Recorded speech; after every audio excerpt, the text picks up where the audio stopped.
Hi friends, welcome to Beck and T channel. ఈరోజు నేను దేని గురించి చెప్పాలనుకుంటున్నానంటే ఆధార్ సీడింగ్ బ్యాంక్ అకౌంట్కు ఎలా చేయాలి. సో ఆధార్ సీడింగ్ కోసమని ప్రతిసారి కూడా మనం బ్యాంకు వెళ్లకుండా మనం మొబైల్ నుంచి కానీ లేదంటే మన దగ్గర ఉన్నటువంటి పర్సనల్ కంప్యూటర్ నుండి కూడా చేసుకోవచ్చండి. సో దానికి సంబంధించినటువంటి ప్రాసెస్ అనేది ఇప్పుడు నేను ఎక్స్ప్లెయిన్ చేస్తాను.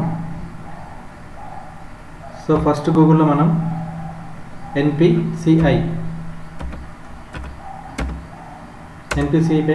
టైప్ చేసి ఎంటర్ చేయండి. సో ఈ విధంగా మనకు మెయిన్ సైట్ ఓపెన్ అవుతుంది. National payments corporation of India ఉంది కదండి, దానిపైన క్లిక్ చేసినప్పుడు మనకి ఈ విధంగా మెయిన్ సైటు ఓపెన్ అవుతుంది. సో ఇక్కడ మనకు కొన్ని ఆప్షన్స్ ఇచ్చారు. దాంట్లో కన్జ్యూమర్ పైన క్లిక్ చేయండి. చేశాక ఇందులో కొన్ని సబ్ ఆప్షన్స్ ఉన్నాయి. దాంట్లో లాస్ట్లో ఉన్నటువంటి Bharat Aadhaar seeding enabler, okay, దానిపైన డబుల్ క్లిక్ చేయండి. ఇట్లా క్లిక్ చేసినప్పుడు మనకి ఎన్పిసిఐకు బిఏసి అంటే భారత్ ఆధార్ సీడింగ్ ఎనేబులర్ దానికి సంబంధించినటువంటి సైట్ ఓపెన్ అయింది. దీంట్లో మళ్ళీ ఆధార్ సీడింగ్ అనేది డిసీడింగ్ అనేది ఆప్షన్ ఉంది.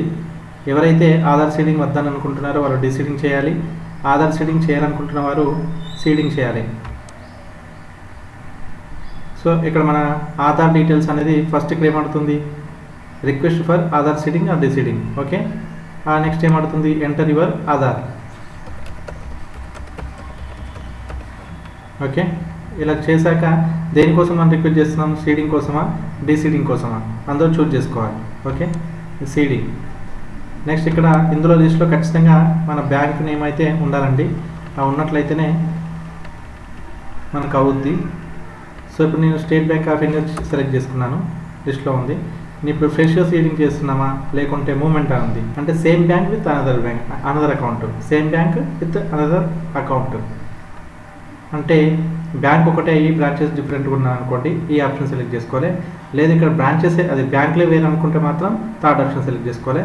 లేదు ఇట్లా ఫస్ట్ టైం మనం ఫ్రెష్ సీడింగ్ చేయడం అనుకుంటే ఫస్ట్ ఆప్షన్ సెలెక్ట్ చేసుకోవాలి, ఓకే. నేను థర్డ్ ఆప్షన్ సెలెక్ట్ చేసుకుంటున్నాను, from one bank to another bank.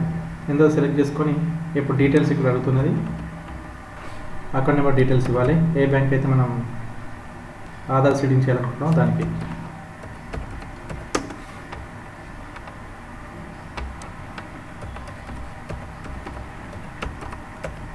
ఈ విధంగా మన ఆధార్ డీటెయిల్స్ ఇచ్చాక చెక్ బాక్స్ ఒకటి ఉందండి, దానిపై క్లిక్ చేసి ఇలా క్యాప్చా అడుగుతుంది,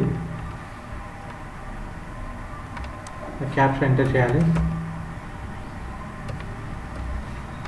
ఎంటర్ చేసి సబ్మిట్ చేయాలండి.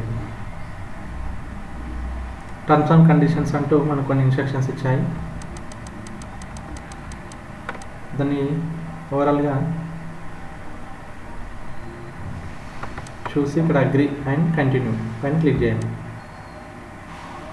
చేసినప్పుడు ఇక్కడ మ్యాండేటరీ ఏంటంటే మనం ఏదైతే ఆధార్ కార్డ్ డీటెయిల్స్ ఇచ్చామో ఆ ఆధార్ నెంబర్కు ఖచ్చితంగా మొబైల్ నెంబర్ అనేది అటాచ్ అయి ఉండాలండి.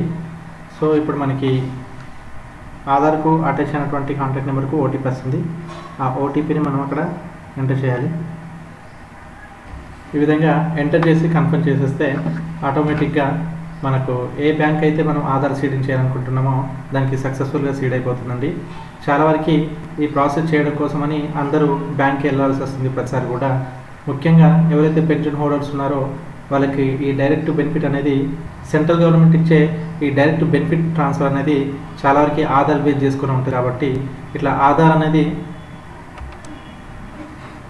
బ్యాంకుకి సీడ్ చేయాలనుకుంటే దానికంటూ పర్టికులర్గా ప్రతిసారి బ్యాంకుకి వెళ్లకుండా ఈ విధంగా మనం చేసుకుంటే చాలా వరకు ఉపయోగపడుతుంది. ముఖ్యంగా ఓల్డ్ ఏజ్ పెన్షన్స్ వారికి వెళ్తే చాలా వరకు ఉపయోగపడుతుందని అనుకుంటున్నాను.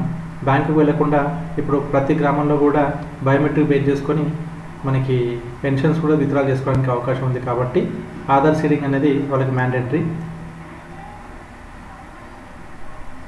సో ఈ విధంగా ఆధార్ సీడింగ్ చేసుకొని మన గ్రామంలోనే బయోమెట్రిక్ బేస్ చేసుకొని మనం పెన్షన్స్ అయినా ఇంకా ఇతరత్ర అమౌంట్ కూడా విత్డ్రా చేసుకోవడానికి మనకు అవకాశం ఉంటుంది. ఈ వీడియో కనుక మీకు నచ్చినట్లయితే లైక్ చేయండి.